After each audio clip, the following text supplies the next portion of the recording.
Hello, my name is Amy Bromfield from the Healthy Workplace programme in Cornwall. I'm going to be going through some basic key messages and top tips around healthy weight in the workplace. For the next 45 minutes, we'll be going through basic key messages around the Eatwell guide. The Eatwell guide was developed by Public Health England. You may have seen it before if you've seen it a few years ago, and you may remember the Eatwell plate with a knife and fork beside it. So this is updated guidance. So ideally, every adult in the UK should be following this pie chart, unless you've seen a particular GP or dietitian that's told you to follow a particular diet or not to eat certain foods, then listen to them, not to me today. So you can see there, a third of our daily intake of food is the green section, which is on the left hand side. So a third of our daily intake of food should be made up of fruit and vegetables. Fruit and vegetables, the key messages around eating fruit and vegetables and the recommendations from the government is to try to have at least 5 portions of fruit and vegetables every day. So a really great source of vitamins and minerals, so short-term fight infection, but long-term prevent diseases later on in life. So it really does have an impact. What we eat now really does have an impact on our diet later on our health later on in life. Eating at least 5 portions of fruit and veg every day can reduce the risk of heart disease, strokes and some cancers by up to 20%. So it really does have a huge impact on our health. I know the government has done a really great campaign and everybody knows that we should be eating at least 5 portions of fruit and veg a day. But what isn't as clear is how much a portion looks like. Rough rule of thumb, it's I always think of your handful, so roughly 5 handfuls of different varieties of fruit and vegetables every day. So it's about 80 grams. But it has to be a mixture or a variety of different fruit and vegetables. So you couldn't have 5 apples and say you've had your 5 a day. Unfortunately, you would have just had one of your 5 a day, 5 times. And if you can eat as many different colours and varieties, then you're also going to be getting the different micronutrients, which is going to help prevent those sort of diseases we talked about. There's a lovely saying, eat a rainbow. So the more colours you get in a diet, the more different varieties of fruit and vegetables you're going to have. You don't have to have 5 veg and 5 fruit. It's a combination of a mixture of fruit and vegetables. What counts? So fresh, yeah, fresh is best. Brilliant, particularly if you're growing your own, that's perfect. Frozen, just as good, if not arguably better, because they freeze it on the day it's picked, so it can preserve all those nutrients. So they're really good to have in the freezer for example, for me, when I get in from work, really tired and really hungry, that's when I'm more likely to overeat or more likely to just think I'm just going to grab something quick and easy. So if I've got some frozen vegetables in my freezer that I can just add and chuck into my bolognese, whatever, then I know I'm much more likely to at least be getting some nutrients than none at all. Tinned fruit or veg or canned would also contribute to 5 a day. They're really good to have in the cupboard, especially if we have a pandemic or a snow day, or if you've got any elderly relatives that can't get in from that are poorly, that can't get to the supermarket, or just thinking about workplace health, just having in your desk drawer or locker just gets you through your shifts. Just make sure they're in natural juice rather than syrup. Dried fruit or veg would also contribute to your 5 a day. With dried, when you think about dried, think about the portion size, what it looked like before it had the moisture taken out. This is because of the highly concentrated, although it's a slow releasing good sugar, natural sugar, it can be quite bad for our teeth. So just think about your serving size. So if you imagine probably a handful of grapes, for me would be roughly about 6 to 8 grapes, therefore I don't need that many sultanas or raisins. And the same for when you think about apricots, probably 2 fresh apricots would be one of my handfuls, so therefore really I don't need a whole packet of dried apricots when I'm sitting at my desk. And the other items that would contribute to 5 a day is fruit juice or smoothies, but 150 mils is a maximum recommended for those. Any more than that would be classed as a free sugar, and the reason why is we need to make sure that we're getting all the fibres and all the goodness in the fruit and veg. So you couldn't have a glass of apple juice and a glass of orange juice and a glass of pineapple juice and say you had 3. Unfortunately, that only counts as 1, and the rest would be glasses, sort of free sugars. And beans and pulses are also a good way of a good source of fibre, so they would contribute to your fruit and vegetables. And we'll come on to that in a little bit more detail in the rest of the PowerPoint. I've just added this slide because I thought it was quite interesting thinking about workplace health and healthy eating in your everyday settings. So it's a study from 2014 that showed the hazard ratio of all causes of mortality compared with the increased servings of eating fruit and vegetables every day. So you can see there the every extra portion of fruit and veg you have, the hazard ratio of causes mortality reduces significantly. So until you get to about 5, and then the curve starts to flatten significantly. So if you're looking at that thinking, well, I might only be having maybe 2 portions of fruit and veg every day, if you can increase that just to 3, then obviously you can see that has a huge impact on your health. And equally, if you're having 3, eventually if you can increase it to 4. So just thinking about your colleagues in the workplace and healthy meetings that you might be having. If you're working with colleagues that maybe don't have any fruit and veg all week, but by having a meeting and you can provide a bowl of fruit instead of a packet of biscuits, and obviously you're going to have a huge impact on that colleague's health. So it's just thinking of ways that you can support yourselves, but also each other. So going back to the Eatwell guide, so the second third of our daily intake of food is the yellow section. So it's on the right hand side. So this section is our potatoes, bread, rice, pasta and other starchy carbohydrates. So it's a really great source of energy. It should be made up of a third of our daily intake of food.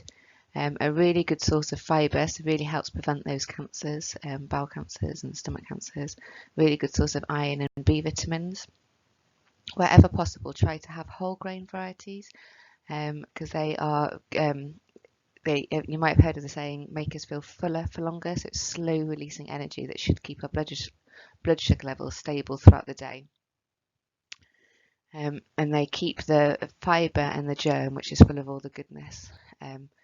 It's going to, yeah, like I said, keep you fuller for longer. Ideally, it's recommended we have at least 1 carbohydrate with each meal. So thinking about your breakfast, lunch and dinner, if you can think to try and have a carb with each meal, then that's going to help with your sugar levels. I know carbs get a lot of rap, and a lot of people try to cut out carbs, or they say bread causes them to put weight on, but there's a lot of other carbs you could have without having bread if bread is really something you don't want to eat.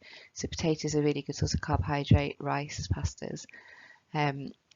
Quite often when we're talking with individuals, we discover it's not always the carbs that make us gain weight, it could be what we're putting with it. So think about what you might be having with your carbohydrates. So if you're having toast in the morning, do you have butter and jam, or could you have it with something else? If you're having mashed potato, do you add butter and milk to it? So it's not always the carbs that cause the weight gain, it's more often what we have with it. Obviously there's going to be some carbohydrates that's a lot better for us, thinking about your whole grain, and we've got some listed there, and some foods to eat less often. So quite often cereal bars are quite high in sugar, so just keep an eye on the labels. Some cereals, the sugary cereals, for example, I've got some examples there, but Cocoa Pops and Frosties and stuff, so just be mindful to have those less often and in small amounts. And I've just put a slide in there just to the importance of keeping to eating regularly. So I mentioned, if possible, to try and have a carbohydrate with each meal, but there's real great health benefits of eating regularly. So it really improves the chance of losing weight. We talked about keeping your sugar levels a lot more stable, so you don't suddenly get those sugar lows or sugar highs, which is when you might grab something high in sugar, or you might overcompensate and eat more than you would have done if you'd sort of had more stable sugar levels. There's research shows that it helps with your concentration and reduce fatigue, lower blood cholesterol, and more consistent energy levels. So thinking about work, try not to miss meals, so try not to work through your lunch, and make sure that you take a break and that you top up your fuel supply.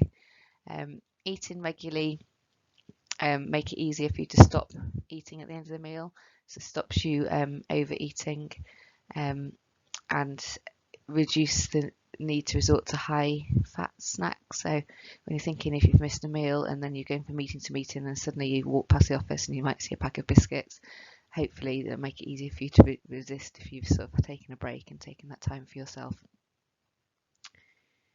And then getting started eating with a regular eating pattern. So some people like to eat 3 times a day, so breakfast, lunch and dinner. Some people are 5 points of the day. There's no right and wrong, it's just making sure what works for you and sticking to a pattern.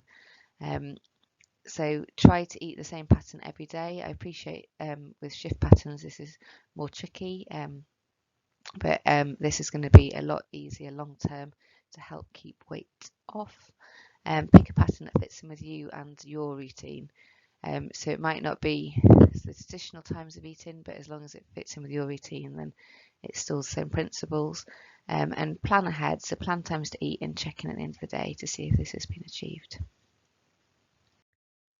So going back to the pie chart, so the bottom third of the daily intake of food is broken into 3 sections. So you see they were going down in size slightly.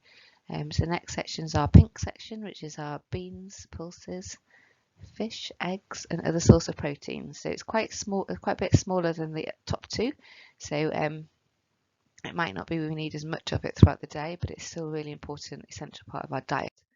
So those of you that might remember the Eatwell plates, meat used to be first, but they've now swapped it around. So beans and pulses are first. So really great source of protein, quite cheap to buy, and quite low, can be quite low in fat as well. So a really good one to sort of bulk out your recipes with.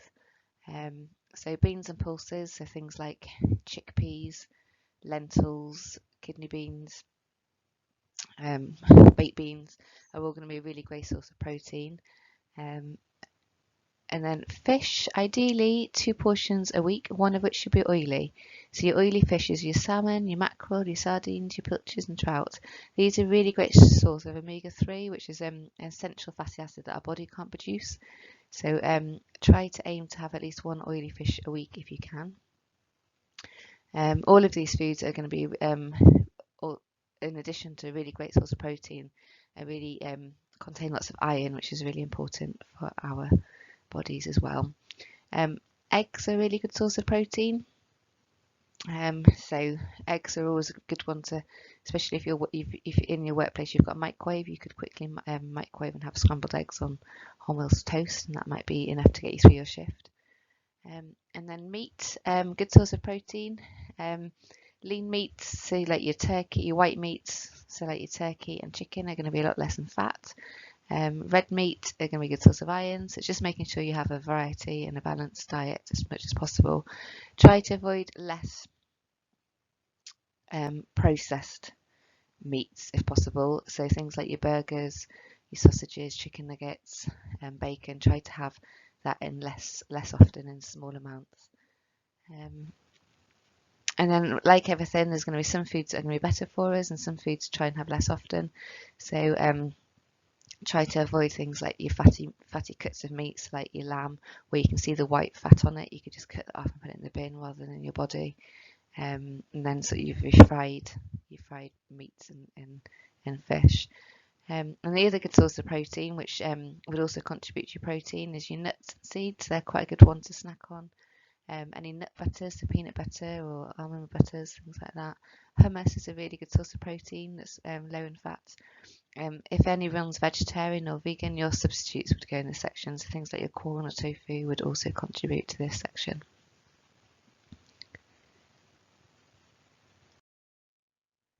So the next section, going down in size, is our blue section. So that's our dairy and alternatives.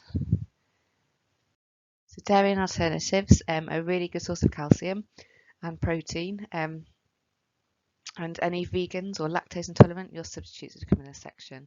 So things like your soya milk or almond milk or oat milk, and that would all come in this section.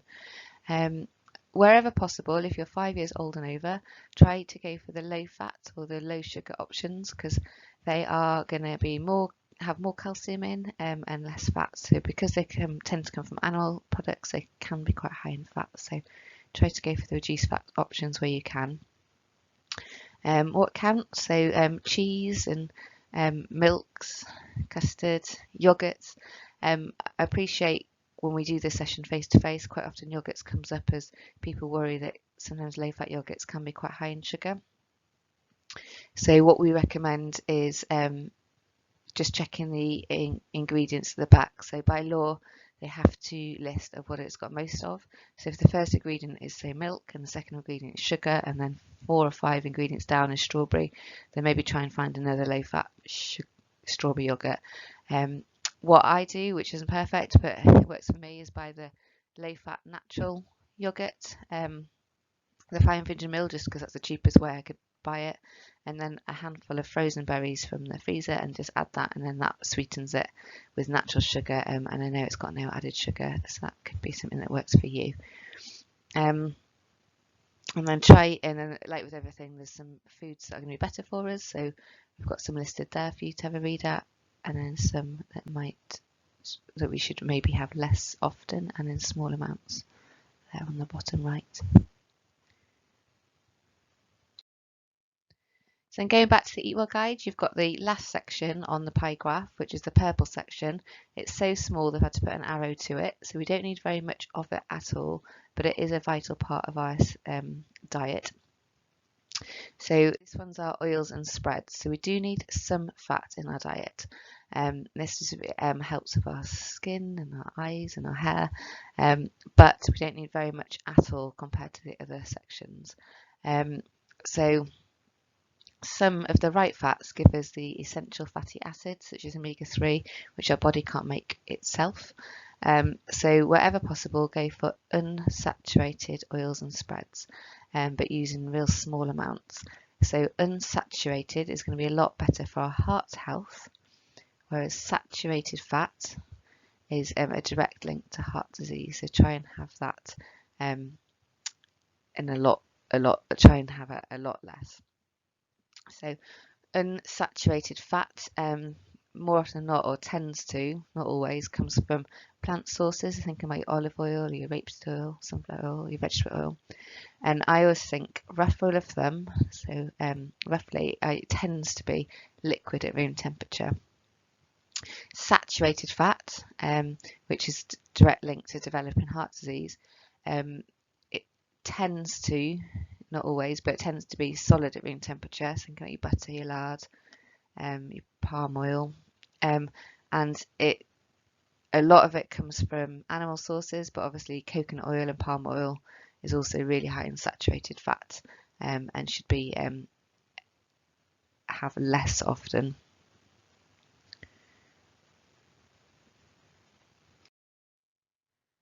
So just to sum up, so whole foods that are unprocessed and unrefined are going to be a lot better for our body.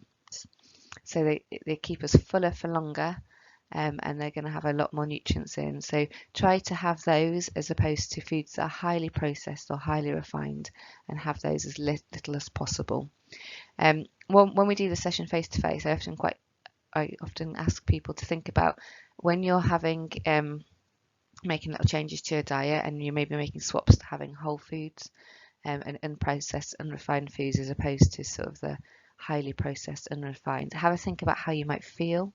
So some people, it works for them to keep a food diary. It might be you don't want to show anybody you're doing it or tell anybody you're doing it, but just have a think about how you feel once you've eaten these foods as opposed to the highly processed foods. So some benefits that have been reported of eating the slow releasing, unprocessed, unrefined sort of whole foods, that you might make you feel fuller for longer, might give you a bit more energy, might help you concentrate more throughout the afternoon, keeps your sugar levels stable, and overall it's really important that people feel a bit better, as opposed to those other feelings that if you in a rush and you just grab some processed or unrefined foods, how it might make you feel, and how it gets you through the day.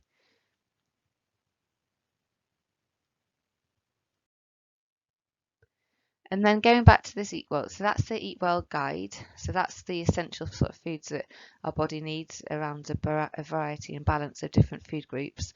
And then on the bottom left-hand corner, you can see the red warning triangle. This isn't part of our essential diet, so our body doesn't need it. However, it is recommended that we do eat it. So it's just put it in a red warning triangle on the side to say eat in less often and in small amounts. So these are our foods that are and drinks that are high in fat and or sugar. So they are not needed in the diet. So you might have heard of the saying empty calories. So really high in calories but no nutritional value.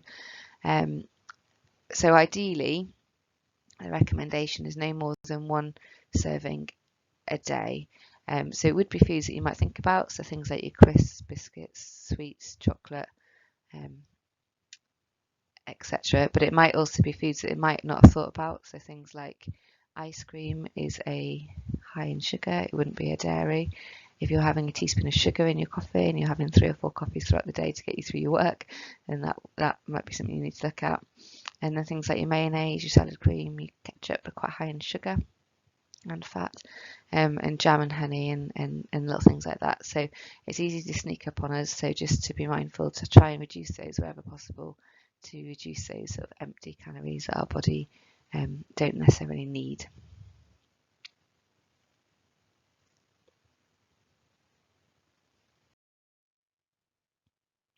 And then the top right hand corner, so you've got your fluids. So it's really, really important to stay hydrated. Try to avoid the sugary drinks where possible, or limit your sugary drinks as much as you can. But going to hydration, any fluid will hydrate you, but there's obviously some drinks that are going to be better for us.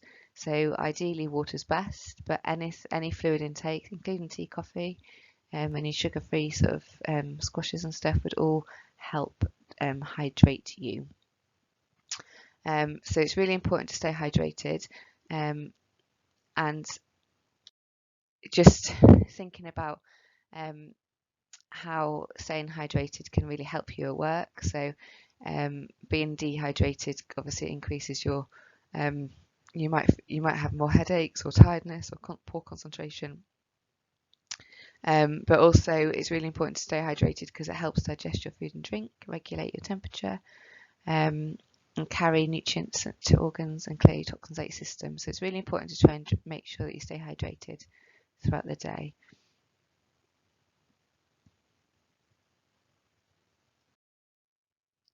And I've just put this slide in as we're talking about workplace health and healthy eating in the workplace. There's a study looking at the average intake of free sugars in working age men and women. So the recommendation for free sugars, so added sugars for adults, is no more than 30 grams per day. So it's not a target, but it's sort of a maximum recommendation a day. So if you're looking at the working age of men in this study, they were eating over double the amount of recommended free sugars a day, and women were 50 grams, so more than the 30 recommended. And then there was also a study looked at the amount of adults of a working age that were achieving their fruit and vegetables each day, so eating 5 a day. And currently only 31% of adults in the UK are achieving this goal. So when I was thinking about healthy eating in the workplace and workplace health, if you have regularly in your office or in your workplaces biscuits for people to help themselves, but you could swap it one day a week to maybe fruit and vegetables, then obviously that's going to have a huge impact on reducing the free sugars in the diet, but also increasing the fruit and veg. So if you're regularly having meetings, could you think about or consider bringing in a bowl of fruit instead of a packet of biscuits? It might have a huge impact on not just your health, but your colleagues as well.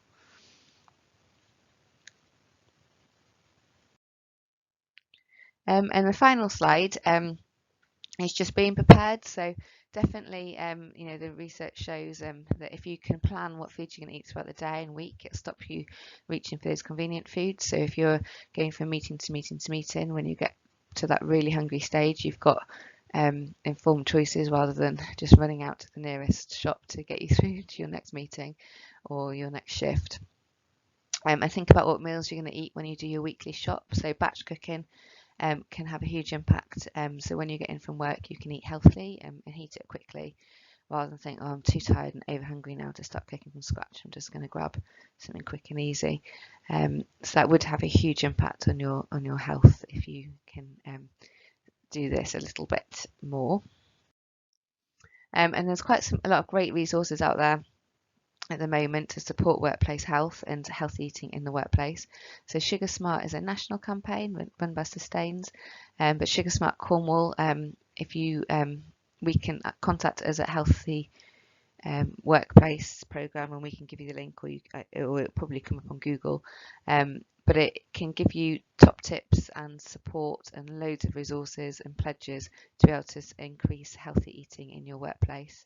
And I've just put a few examples up there. So looking at your vending machines, or installing water points, or thinking about healthy eating meetings, or there's loads of different things that we can support you with. So just give us a ring if you are interested in Sugar Smart and signing up to that pledge.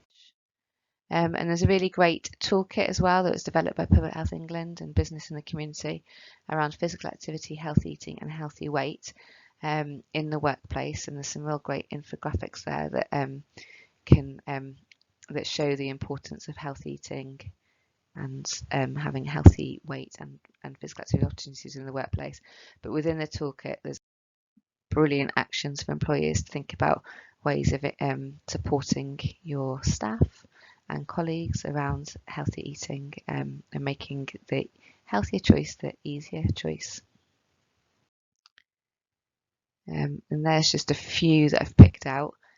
Some of the stuff we've talked about during this presentation. So providing healthier options at meetings, and